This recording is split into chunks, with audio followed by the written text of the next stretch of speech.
Exemplo 3. Mostre que o rotacional do campo elétrico produzido por uma partícula é zero. Então a gente viu que o divergente de um campo elétrico produzido por uma partícula dá zero. E o rotacional também vai dar zero. Vamos ver se de fato isso acontece.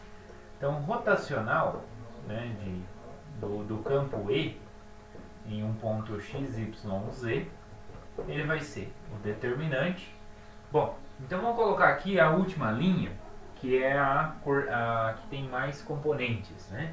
Então a primeira componente é qx sobre x ao quadrado mais y ao quadrado mais z ao quadrado elevado a 3 sobre 2. A segunda, qy sobre x ao quadrado mais y ao quadrado mais z ao quadrado elevado a 3 sobre 2. E a última, qz sobre x ao quadrado mais y ao quadrado mais z ao quadrado elevado a 3 sobre 2. E aqui então eu vou Φ, I, J, K. E aqui eu tenho derivada em relação a x, derivada em relação a y, derivada em relação a z. Então como que fica? Bom, vai ficar a derivada, vamos lá, vamos observar aqui como que a gente obtém. A gente já calculou algumas derivadas dessa, né, pessoal? Vamos observar o que eu posso obter aqui.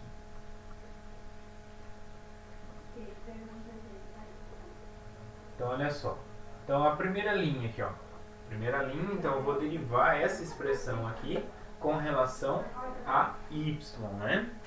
Derivar com relação a y, o que a gente obtém com relação a y?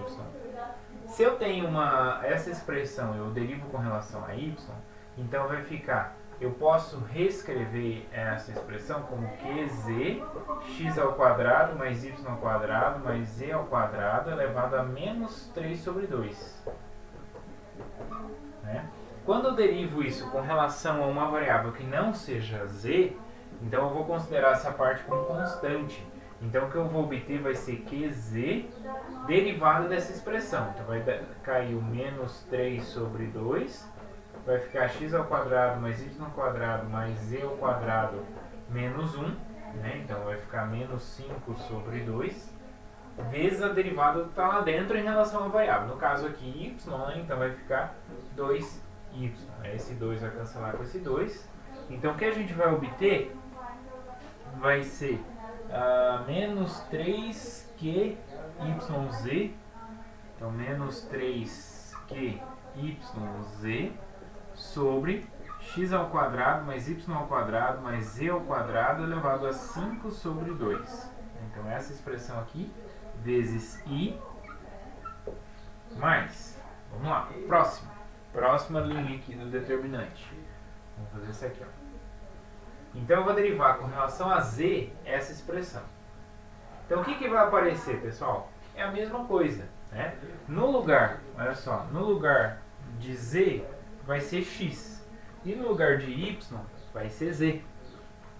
Então o que a gente vai obter vai ser menos 3q. O y aqui era da derivada e como eu estou derivando em z vai ser z. E o z era do que aparecia aqui em cima. O que aparece aqui em cima é x. Então vai ficar essa expressão sobre x ao quadrado mais y ao quadrado mais z ao quadrado elevado a 5 sobre 2.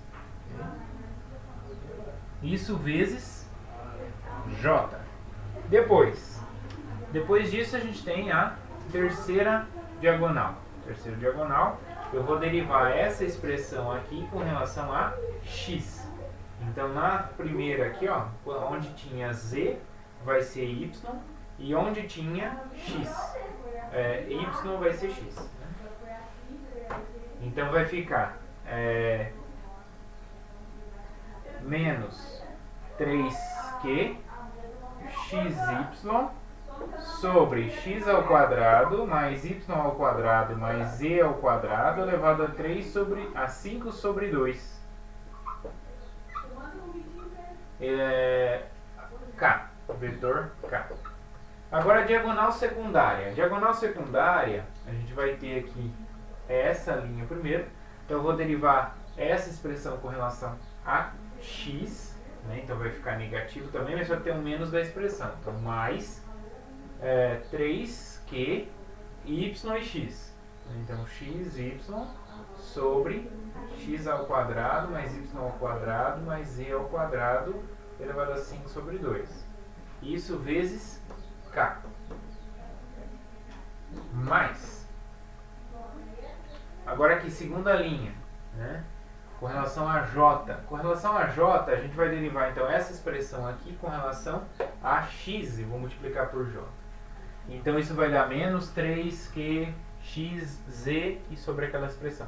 Só que tem o menos da diagonal secundária, então vai ficar mais. Então vai ficar 3q derivado em relação a x.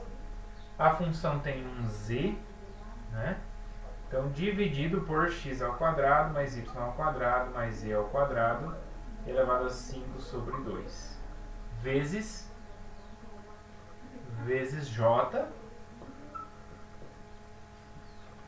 E depois vezes i. Né? A gente tem aqui a expressão em i, que é a derivada em relação a z, e aqui tem y. Né? E como tem um menos da diagonal principal, vai ficar mais 3q y z sobre x ao quadrado mais y ao quadrado mais z ao quadrado elevado a 5 sobre 2. Tá? Então, olhando aqui, pessoal, a gente vai ter o seguinte, ó. Opa, isso na direção i. Então, na direção i, o que eu tenho? Eu tenho essa componente e essa componente. Olha só, é a mesma componente, só que com sinais trocados. Então, vai ficar 0i. Na componente j, eu tenho xy, né, aqui em cima, e aqui, xz, e aqui xz, né, menos e mais, então vai zerar também. Então, vai ficar 0j. E na direção k também, um é o oposto do outro, também vai zerar. Então, de fato, isso é um vetor nulo. Tá? Então, rotacional desse campo elétrico, né, vai ser 0.